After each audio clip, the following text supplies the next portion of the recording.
Bonjour et bienvenue dans le TIC. Aujourd'hui, nous allons parler du film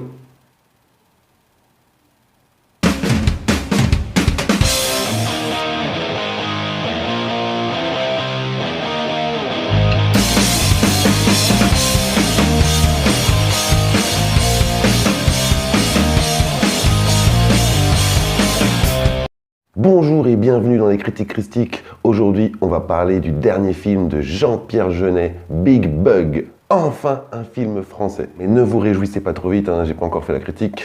Et autant dire que c'est pas Jojo. Cette œuvre futuriste à la française se passe dans un avenir proche, 2045, où la technologie est très avancée et où les humains cohabitent avec les robots et l'intelligence artificielle. D'ordinaire, je suis extrêmement friand du cinéma de genre, comme celui de Jean-Pierre Jeunet avec l'excellent Delicatessen et aussi le fabuleux destin d'Amélie Poulain. Et même le jour où il a réalisé son blockbuster américain Alien 4, que j'ai un peu revu à la hausse avec les années. Par contre, avec Big Bug, c'est complètement différent, même si la production design est excellente, avec ce décor néo-rétro, un peu kitsch. On sent beaucoup d'influences visuelles, et dans ce film, il y a énormément de références à tous les films qu'il a dû aimer dans sa vie. C'est plus ou moins subtil, et ça a enrichi un petit peu un scénario assez pauvre, faut pas se le cacher. Il y a quelques références pompées au film Ropoman, mais aussi un petit peu à Interstellar. Alors vous allez voir, ça n'a rien à voir, mais c'est des petits détails. Il y a même une scène carrément qu'on retrouve dans The Mask, avec Jim Carrey. Là, ils sont même pas pris la tête. C'est assez abusé. Ça va même jusqu'à la forme des voitures volantes, nous faisant penser à l'ectomobile dans Ghostbusters. Et enfin, j'ai remarqué aussi que dans l'univers de Big Bug, il y avait des similitudes avec The Truman Show. En gros, quand on n'a pas assez d'idées pour créer un univers futuriste, on pioche un peu à droite à gauche, et là, Jean-Pierre Jeunet a vraiment fait ses courses pour le mois. Big Bug est un film qui comporte énormément de problèmes niveau scénario, niveau tout le reste, et c'est très dommage car il y a beaucoup de sujets abordés sur ce vers quoi on tend dans notre monde actuel, à savoir les nouvelles technologies, notre dépendance, et le fait d'être de plus en plus assisté par ces nouvelles machines. C'est censé nous faire réfléchir et même nous faire peur, mais il y a tellement de défauts que ça nous sort du métrage, donc mission inaccomplie. Je sais pas si ça se dit, mais j'ai envie de le dire. En effet, ce film tente de singer les excellentes idées et le pessimiste d'un Black Mirror, mais sans en avoir le talent. Le choix du casting est totalement improbable, même si ce sont de bons acteurs dans d'autres films. Ici, je ne comprends pas. Big Bug se veut être un film futuriste avec de l'humour, mais aussi avec beaucoup de péripéties, mais on dirait du vaudeville avec un humour assez lourd. La première heure du film est juste insupportable. En effet, cette première partie nous bombarde de scènes d'exposition avec énormément de dialogues et d'explications sur le monde dans lequel ils vivent sans avoir expliqué à l'avance le contexte. Et comme c'est futuriste, ils doivent nous expliquer toutes leurs machines, toutes leurs technologies et ça dure des plombes. En plus, les acteurs récitent carrément leurs textes, c'est abusé. Maître Corbeau, sur son arbre perché, tenait en son bec les rois mages. J'ai d'ailleurs failli quitter le film à ce moment-là. Là, vraiment, j'ai envie de partir. Je suis resté pour vous. En revanche, il y a plusieurs types de robots dans ce film. Il y a des petits robots un peu jouets, c'est marrant, c'est mignon. Il y a aussi un robot méca qui a été vraiment construit pour le film. Et là, par contre, je dis bravo. Et on retrouve aussi des robots joués par des humains. Et pour le coup, je trouve que c'est pas mal fait du tout. C'est le seul jeu d'acteur qui en vaut la peine, car c'est un exercice très difficile de jouer un robot quand on est un humain. Mais en dehors de ça et de la production design, il n'y a rien à sauver dans ce film et ça me navre car il y a eu pas mal d'argent injecté. Où est-ce que t'as planqué la thune, Billy Boy?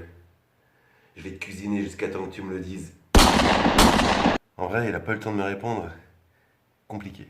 Et quand on voit le résultat, du coup les acteurs ont tous des caractères différents et sont coincés ensemble dans le film, ce qui crée des interactions hyper forcées. Ici, au niveau des dialogues et du groupe de personnes, on tente de faire du Bakri Jaoui. Là, je comprends pas ce que vous faites. Mais les acteurs sont juste insupportables quand ils se parlent. Ils sont sans cesse en crise d'hystérie. Oh, putain, le con! Oh, le con! Ah, merde! Et en plus, c'est des forceurs niveau jeu d'acteur, voilà. Ce qui est dommage, c'est comme je le disais, il y a pas mal de thématiques abordées, mais Jean-Pierre Jeunet ne fait que les survoler, sans y rentrer en profondeur.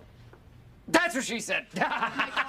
Alors, pour parler des antagonistes, les Yonix, ce sont des sortes d'androïdes un peu à la Robocop. D'ailleurs, ils ressemblent beaucoup à Alex Murphy, sans son casque. Le chef des Yonix est joué par l'excellent François Leventhal. D'ailleurs, la distribution est assez sympa, si les acteurs avaient été bien dirigés, ce film aurait été assez cool en vrai.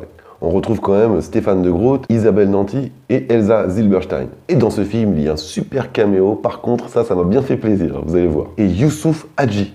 Sérieusement, qu'est-ce qu'il fait là, quoi? Qu'est-ce qu'il fait là? Moi j'adore cet acteur, j'adore son rôle dans Problemo et même dans la série avec Serge le Mito où il fait le boucher, c'est assez marrant. Il parle pas beaucoup mais il est déjà marrant. Mais ici c'est clairement une erreur de casting. D'ailleurs dans le film c'est l'acteur qui connaît le mieux sa récitation. Maître Corbeau sur son arbre perché. Lui, il aurait eu 20 sur 20 sans problème. Mais je vous rassure, les autres acteurs ont aussi une excellente mémoire. Ah, c'est pas gentil, mais c'est la vérité, quoi. Bref, pour conclure, c'est un film qui m'a énormément déçu, surtout que Jean-Pierre Jeunet est un réalisateur que j'apprécie énormément. En plus, un film français qui parle de ces problématiques ne pouvait que me plaire. Mais ils ont réussi à faire le contraire. Waouh. Sérieusement, on était à ça d'avoir notre Blade Runner à la française. En vrai, on était à ça, voire ça.